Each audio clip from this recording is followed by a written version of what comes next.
এখন আপনাদের সামনে অল্প সময় হযরত ওলামায়ে কেরাম বসা আছেন, আগে আসবেন, অল্প সময় কথা বলবেন। ঢাকা স্টিল ফ্যাক্টরি জামে মসজিদের বর্তমান সম্মানিত খতিব হযরত মাওলানা আনাস সাহেব এখন গুরুত্বপূর্ণ কথা বলবেন। আমাদের এই এলাকারই সন্তান সারা হযরতকে তার মূল্যবান নসিহত পেশ করার জন্য বিশেষভাবে অনুরোধ করছি। السلام عليكم ورحمة الله وبركاته. الحمد لله نحمده ونستعينه ونستغفره ونؤمن به ونتوكل عليه ونعوذ بالله من شرور أنفسنا من يهده الله فلا مضل له ومن يضلله فلا هادي له ونشهد أن لا إله إلا الله وحده لا شريك له ونشهد أن سيدنا ومولانا محمدا عبده ورسوله أرسله بالحق بشيرا ونذيرا وداعيا إلى الله بإذنه وسراجا منيرا. أما بعد فقد قال الله تعالى في كلامه المجيد والفرقان الحميد: أعوذ بالله من الشيطان الرجيم. بسم الله الرحمن الرحيم. إن الله وملائكته يصلون على النبي يا أيها الذين آمنوا صلوا عليه وسلموا تسليما. اللهم صل على محمد وعلى آل محمد كما صليت على إبراهيم وعلى آل إبراهيم إنك حميد مجيد. اللهم بارك على محمد وعلى آل محمد كما باركت على إبراهيم وعلى آل إبراهيم إنك حميد مجيد. بلغ العلا بكماله كشف الدجى بجماله حسنت جميع خصاله صلوا عليه وآله. بلغ العلا بكماله كشف الدجى بجماله حسنت جميع خصاله صلوا عليه وآله. لا إله إلا الله لا إله إلا الله لا إله إلا الله لا إله إلا الله لا إله إلا الله لا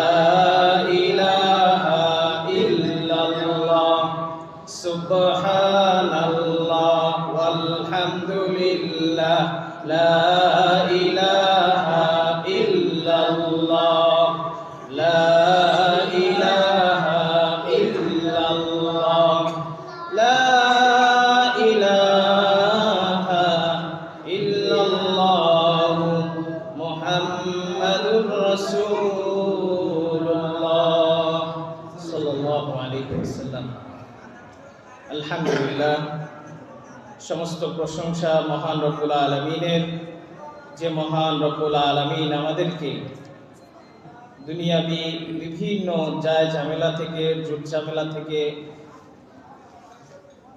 ফারেক করে খাদিমুল কুরআন মডেল মাদ্রাসার উদ্যোগে এই আয়োজনে শামিল হতে পেরেছি। এজন্য মহান রব্বুল আলামিনের দরবারে শুকরিয়া জানাই, কৃতজ্ঞতা জানাই। আলহামদুলিল্লাহ। আল্লাহ রব্বুল আলামিন আমাদেরকে এই সুন্দর আয়োজনের মধ্যে আসার এবং বসার তৌফিক দান করেছেন। অনেক মানুষ আছে যারা কিনা বিভিন্ন ধরনের আজকের এই দিনে, আজকে হচ্ছে 2024 সালের সর্বশেষ দিন, 31শে ডিসেম্বর। এই দিনটাকে বিভিন্ন মানুষ বিভিন্নভাবে উদযাপন করে। কি করে? এই রাতটাকে মানুষ 31st নাইট হিসেবে উদযাপন করে থাকে বিভিন্ন ধরনের ফাহিশা, অন্যায় কাজের মধ্যে লিপ্ত থেকে, তাই না? বিভিন্ন ধরনের অন্যায় অপকর্মের মধ্যে লিপ্ত থেকে তারা এই দিনটাকে, এই রাতটাকে উদযাপন করে নতুন বছরকে স্বাগত জানায়। কিন্তু আল্লাহ রাব্বুল আলামিন আমাদেরকে একটা দ্বীনি মজলিসে, দ্বীনি পরিবেশে আসার এবং বসার তৌফিক দান করেছেন। দ্বীনি পরিবেশে একটা সুন্দর মজমায় শামিল হওয়ার তৌফিক দান করেছেন। এজন্য মহান রবের দরবারে আবারও কৃতজ্ঞতা জানাই, শুকরিয়া জানাই। আলহামদুলিল্লাহ। আল্লাহ রাব্বুল আলামিনের নিয়ামত পাওয়ার পরে যখন বান্দা শুকরিয়া আদায় করে, আল্লাহ রাব্বুল আলামিন নিয়ামতকে কি করেন? বাড়ায় দেন, বৃদ্ধি করে দেন। আর যখন আল্লাহ রাব্বুল আলামিনের এত এত নিয়ামত ভোগ করার পরে বান্দা যখন নিয়ামতের নাশুকরি করে, আল্লাহ তাআলা তাকে কঠিন আযাবে পতিত করবেন, তাকে কঠিন আযাবের মধ্যে তাকে পতিত করে তাকে শাস্তি দিবেন। আমরা কি শাস্তি পেতে চাই না? আল্লাহ তাআলার পক্ষ থেকে, আল্লাহর কাছ থেকে আমরা পুরস্কৃত হতে চাই। কোনটা হতে চাই? যদি আমরা পুরস্কৃত হতে চাই তাহলে আমরা আল্লাহ তাআলার নিয়ামত পাওয়ার পরে সর্বদাই কি করব? কৃতজ্ঞতা প্রকাশ করব। আল্লাহ তাআলা আমাদেরকে সেই তৌফিক দান করুন। তো যেটা বলতেছিলাম, আল্লাহ রাব্বুল আলামিন পবিত্র কোরআনে ঘোষণা করে দিয়েছেন, ইকরা বিসমি রাব্বিকাল্লাযী খালাক। আল্লাহ তাআলা বান্দাদেরকে বলতেছেন, পড়ো তোমার প্রভুর নামে। কার নামে পড়তে বলছেন? প্রভুর নামে পড়তে বলছেন। তাহলে পড়ার নির্দেশনা আল্লাহ তাআলাই দিয়ে দিয়েছেন। যে ব্যক্তি জানে আর যে ব্যক্তি জানে না, তারা কি কখনো এক হতে পারে? তারা কখনোই এক হতে পারে না। জানার মধ্যেও অনেক ধরনের পার্থক্য রয়েছে। একটা হচ্ছে সুশিক্ষা, আর একটা হচ্ছে কুশিক্ষা। সুশিক্ষায় মানুষ কি হয়? তার আচরণ, তার ব্যবহার সবকিছু ভালো হয়। আর যদি কুশিক্ষা হয়, এমনি তার পড়ালেখার যোগ্যতা যদি অনেক ভালো হয়, ডিগ্রি থাকে অনেক, অনার্স, মাস্টার্স, হ্যাঁ, এরকমভাবে অনেক ডিগ্রিওয়ালা, কিন্তু তার আচরণ ব্যবহার যদি ভালো না হয়, তার এই শিক্ষা কোনো, তার কি লাগবে না? কাজে লাগবে না। আর যদি তার শিক্ষা এবং তার আচরণ সবকিছু ভালো থাকে, তাহলে বোঝা যায় সে সুশিক্ষায় শিক্ষিত হতে পেরেছে। তো সুশিক্ষা পেতে হলে সুশিক্ষা কোথায় দেওয়া হয়? এরকম ভাবে দ্বীনি যে সমস্ত মার্কাজ রয়েছে, দ্বীনি যে সমস্ত প্রতিষ্ঠান রয়েছে, এইগুলোতেই তো অবশ্যই সুশিক্ষা দেওয়া হয়, তাই না? আমরা কিছুক্ষণ আগে শুনেছি একটা ছোট্ট বাচ্চা সুন্দর করে অনেকগুলো হাদিস এবং হাদিসের অর্থ কি করছে? তেলাওয়াত করছে। যদি এই ছোট্ট ছোট্ট বাচ্চারা এইভাবে কোরআন এবং হাদিসের জ্ঞান অর্জন করে বাস্তব জীবনে যদি এইটা আমল করে, তাহলে তার দ্বারা অন্যায় করা সম্ভব হবে? তো যেটা শুরুতেই বললাম যে জানা, যে জানে আর যে জানে না সে কখনো এক হতে পারে না। আমাদের বর্তমান পরিস্থিতি হচ্ছে এরকম, আমরা কোরআনকে মর্যাদা দিই, তাই না? কোরআনের মর্যাদা অনেক বেশি না? আমরা কোরআনের মর্যাদা দিই। কোরআনের মর্যাদা দিতে গিয়ে আমরা কোরআনকে একটা গিলাফের মধ্যে আবদ্ধ করে বুক সেলফের বই রাখার যে তাক রয়েছে, এই তাকের উঁচায় সর্বোচ্চ শিখরে, যেটা সবচেয়ে বড় মানে সবচেয়ে উঁচায় তাক, ওটার মধ্যে আমরা এরকম ভাবে কোরআনকে গিলাফবদ্ধ করে কি করছি, রাইখা দিছি সম্মানের কারণে। কিন্তু এটার মূল কাজ ছিল কি? এটা জেনে, এটা শিখে, এটা তেলাওয়াত করার মাধ্যমে বাস্তব জীবনে এটা কি করা, আমল করা। কিন্তু আমরা সেটা না করে বরং কোরআনের মর্যাদাকে আমরা সমুন্নত রাখার জন্য এটা কি করছি, প্যাকেট করে উপরে রেখে দিছি। এটা মূল কাজ ছিল না, বরং এটা আমাদের জন্য দায়িত্ব হলো কোরআনের জ্ঞান অর্জন করে। অনেকে বলে থাকে কোরআন শুধু তেলাওয়াত করলে কোনো লাভ নাই। এই কথা সঠিক না ভুল? এই কথা ভুল। বরং কোরআন তেলাওয়াত করলে প্রত্যেক হরফে 10 নেকি। প্রত্যেক হরফে কয় নেকি? সুবহানাল্লাহ। একটা কোরআনের একটা হরফ তেলাওয়াতে 10টা করে নেকি। আর এই নেকি আল্লাহ রাব্বুল আলামিন 10 থেকে 700 গুণ পর্যন্ত বৃদ্ধি করে।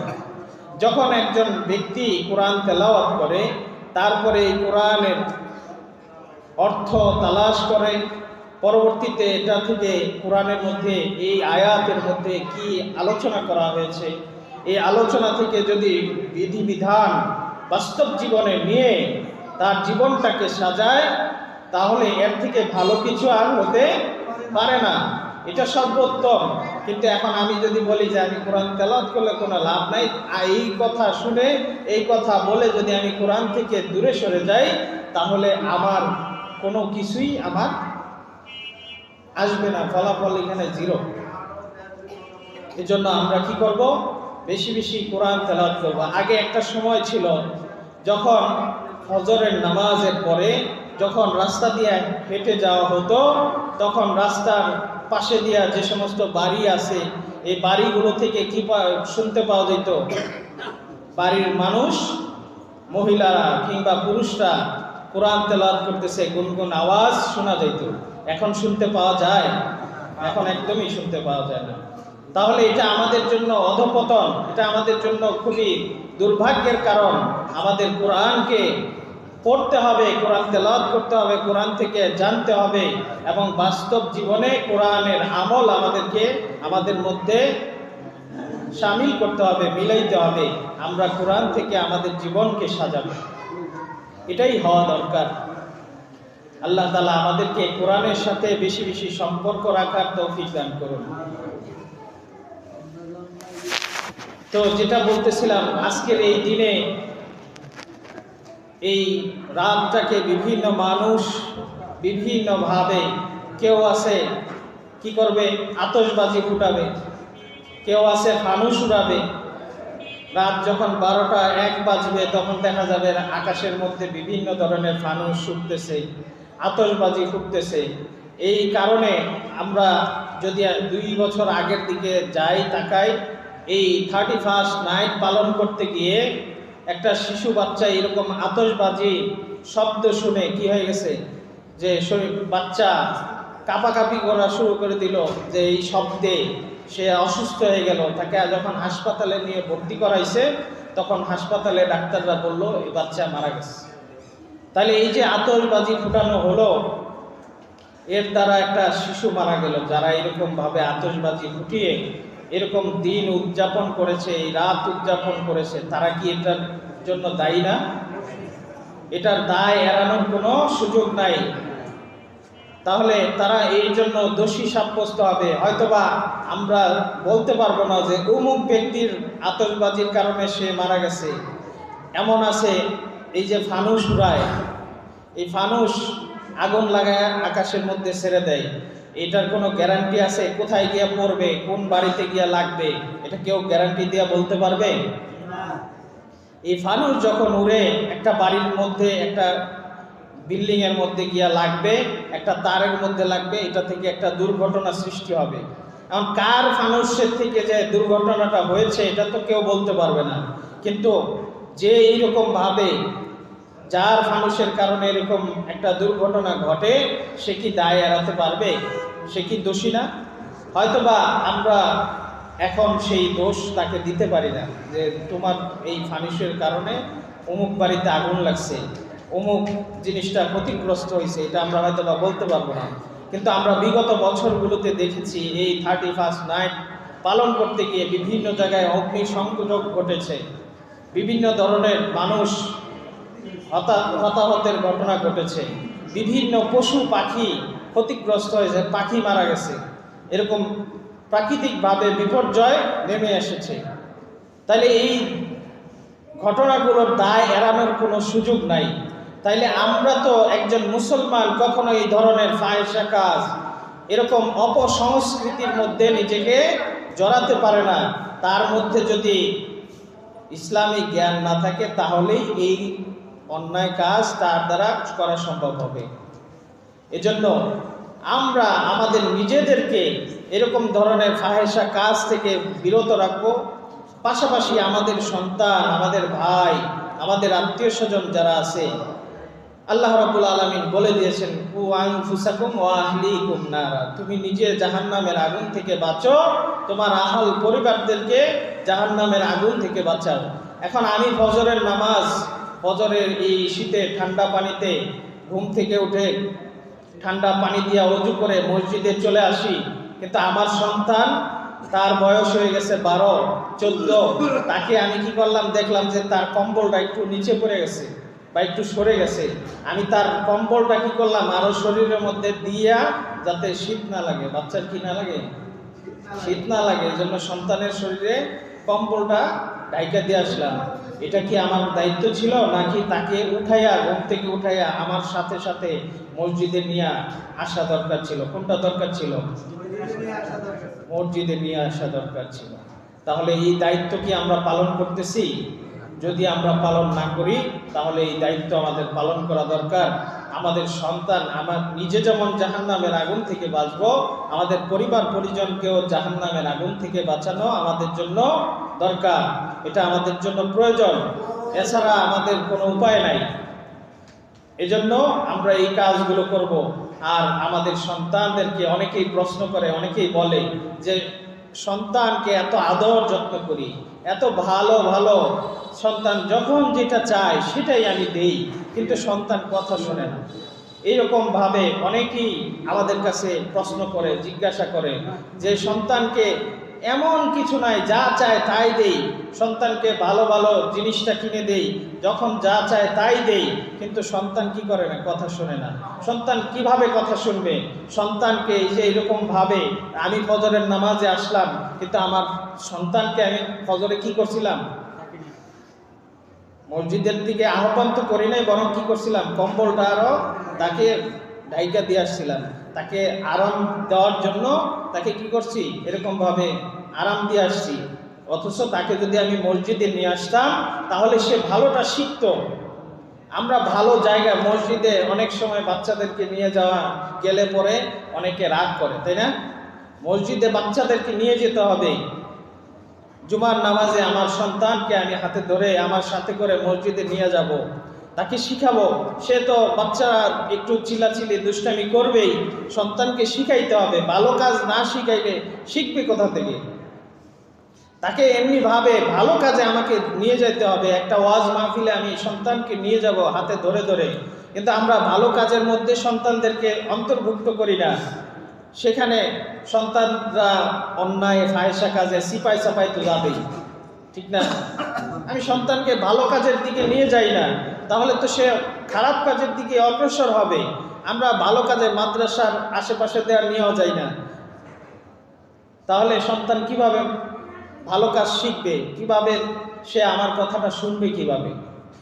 যখন একজন ছাত্র, একজন ছোট্ট শিশু যখন এরকম ভাবে ভালো কাজগুলো সম্পর্কে অগ্রসর হবে, ভালো কাজগুলো শুনবে, জানবে, শিখবে, তখনই তো সে আপনার আমার কথা শুনতে আগ্রহী হবে। আমরা ভালো কাজের দিকে তাদেরকে না নিয়ে অন্যায় কাজের সুযোগ করে দিয়ে তখন তাদেরকে চিন্তা করব, আশা করব যে সে আমার কথা শুনবে, এটা বোকামি, এটা মারাত্মক ধরনের বোকামি। এগুলো থেকে আমাদেরকে বেঁচে আমরা আমাদের সন্তানদেরকে ভালো কাজের দিকে অগ্রসর করব। আর এমনিভাবে যে সমস্ত দ্বীনি প্রতিষ্ঠান রয়েছে এগুলোর সাথে আমরা সম্পর্ক রাখবো। সন্তানদেরকে আমরা দ্বীনি প্রতিষ্ঠানগুলোতে এইগুলোর মধ্যে যেমনিভাবে আরবি শিক্ষা লাভ করা যায়, আরবি শেখানো হয়, পাশাপাশি এমনিভাবে বাংলা, ইংরেজি, অঙ্ক সব ধরনের শিক্ষাই তাদেরকে দেওয়া হয়। তাহলে এইভাবে আমরা আমাদের সন্তানদেরকে দ্বীনি প্রতিষ্ঠানে ভর্তি করাবো এবং দ্বীনি প্রতিষ্ঠানের সাথে আমরা সম্পর্ক রাখবো। সম্পর্ক রাখা দরকার আছে কি নাই? এজন্য আমরা এরকমভাবে দ্বীনি প্রতিষ্ঠানগুলোর সাথে সম্পর্ক রাখবো এবং সন্তানদেরকে দ্বীনি প্রতিষ্ঠানের সাথে মিলাই দিব, জোড়াই দিব, যাতে করে তারা দ্বীনি শিক্ষার পাশাপাশি এরকমভাবে সব বিষয়ে তারা পাণ্ডিত্য অর্জন করতে পারে। আল্লাহ তাআলা আমাদেরকে এরকমভাবে ভালো কাজের দিকে অগ্রসর হওয়ার এবং মন্দ কাজ থেকে বেঁচে থাকার তৌফিক দান করুন।